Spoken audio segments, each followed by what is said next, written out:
Right? అది iron వేడిగా ఉన్నప్పుడే వంచితే వంగుతుంది, చల్లగానే కొంగమంటే వంగదు కదా. అన్నప్పుడు ఈ సోకాళ్ళు ప్రవీణ్ బ్రదర్ కోసమే పుట్టినా అని చెప్పుకుంటున్న వాళ్ళు ఎందుకు వచ్చి మాట్లాడతలేరు, ఇంక్లూడింగ్ ఫ్యామిలీ మెంబర్స్.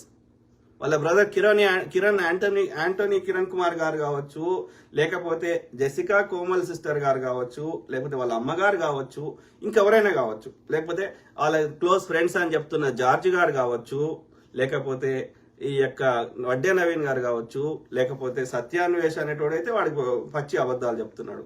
సో ఇట్లా రకరకాల ఇక వాళ్ళు నన్ను తిడతారు. అరే కాదురా, నువ్వు జెన్యునే అనుకుందాం, ముచ్చట కోసం ఎవరో ఏదో అన్నారు వదిలేద్దాం, నువ్వు జెన్యునే అనుకుందాం, వాస్తవాలు అయితే ప్రజలకు చెప్పాలి కదా, రైట్? మరి చెప్పకపోతే ప్రజలకు ఎట్లా తెలుస్తుంది? ఇప్పుడు నాకు ఇన్ఫర్మేషన్ కావాలి, నేను కొట్లాడాలి, ఎట్లా కొట్లాడతా నేను? మీ అందరి సహకారం ఉంటేనే మీరు